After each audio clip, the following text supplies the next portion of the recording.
teman-teman, apa kabar semua? Semoga kalian semua sehat dan ceria ya. Hari ini kita akan belajar hal yang seru banget loh. Kita akan membahas tentang sumber daya alam. Yap, alam kita itu kaya banget. Dan kita akan cari tahu kenapa kita harus sayang sama alam. Yuk kita mulai. Apakah kalian tahu apa itu sumber daya alam? Sumber daya alam adalah segala macam kekayaan yang ada di alam dan dapat dimanfaatkan untuk kebutuhan hidup manusia. Nah, contohnya ada air untuk minum, tanah untuk menanam, dan minyak bumi untuk bahan bakar. Selanjutnya, berdasarkan sifatnya, SDA atau sumber daya alam dibagi menjadi 3, yaitu sumber daya alam kekal, sumber daya alam dapat diperbarui, dan sumber daya alam tidak dapat diperbarui. Yang pertama, ada sumber daya alam kekal, yang mana sumber daya alam yang tidak akan habis dimakan waktu dan selamanya akan ada di bumi. Contohnya yang pertama, untuk bahan baku industri. Kandungan oksigen dalam udara dapat dimanfaatkan sebagai bahan baku industri untuk mengisi tabung oksigen. Lalu ada sumber pembangkit tenaga listrik, yang mana sinar matahari dapat dimanfaatkan sebagai sumber tenaga pembangkit listrik tenaga surya atau PLTS. Dan yang terakhir, sebagai bahan olahan, yaitu air dimanfaatkan menjadi olahan air mineral dalam kemasan. Yang kedua, ada sumber daya alam dapat diperbarui, yaitu sumber daya alam yang dapat dipulihkan kembali dalam waktu cepat apabila jumlahnya menurun.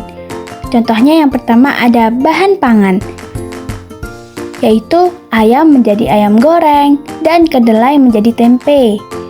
Selanjutnya yang kedua ada bahan bakar, yaitu biji jarak serta umbi dan kulit singkong dijadikan bioetanol atau bahan bakar pengganti bensin dan solar. Dan yang terakhir ada bahan baku industri atau bisa dijadikan sebagai obat-obatan.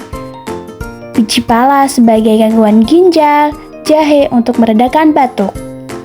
Yang ketiga, sumber daya alam tidak dapat diperbarui, yaitu sumber daya alam yang dapat habis jika digunakan secara terus-menerus karena jumlahnya terbatas dan proses pemulihannya membutuhkan waktu ratusan sampai jutaan tahun. Yang pertama, ada bahan bakar. Minyak bumi diolah menjadi bensin. Yang kedua, ada sumber pembangkit tenaga listrik. Batu bara dimanfaatkan sebagai sumber pembangkit listrik tenaga uap atau PLTU. Dan yang terakhir, bahan pembuat perhiasan. Bahan tambang seperti emas dan perak dimanfaatkan sebagai bahan pembuat perhiasan. Selanjutnya adalah berdasarkan jenisnya, sumber daya alam dibagi menjadi 2. Yang pertama ada sumber daya alam hayati atau biasa disebut dengan biotik. Yang kedua ada sumber daya alam non-hayati yang biasa disebut dengan abiotik.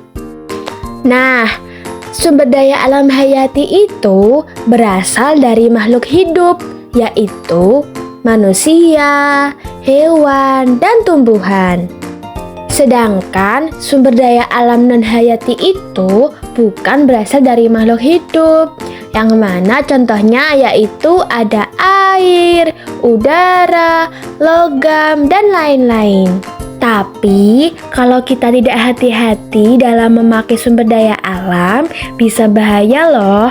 Contohnya nih, ketika kita ada penebangan hutan secara sembarangan, itu menyebabkan banjir. Yang kedua, ada tambang sembarangan, yang mana itu menyebabkan tanah rusak. Dan yang terakhir yaitu pencemaran yang menyebabkan banyak penyakit. Duh, kasihan bumi kita kalau terus disakiti. Jangan ya teman-teman. Tenang aja teman-teman, kita semua itu bisa ikut menjaga sumber daya alam. Caranya gampang kok. Coba deh, yang pertama nih, ada menghemat air dan listrik. Yang kedua, membuang sampah pada tempatnya. Yang ketiga, menanam pohon dan menjaga lingkungan. Yang keempat, tidak menebang pohon sembarangan. Yang kelima, daur ulang barang bekas. Dan yang keenam, menggunakan energi ramah lingkungan. Mudah banget kan? Yuk kita lakukan bareng-bareng teman-teman, demi menjaga bumi kita. Terima kasih teman-teman sudah menonton video ini. Semoga bermanfaat dan bikin kita lebih cinta sama bumi ya. Ayo jadi anak Indonesia yang peduli lingkungan dan bijak menggunakan sumber daya alam. Sampai jumpa di video berikutnya ya. Jangan lupa like, comment, share, and subscribe. Bye-bye.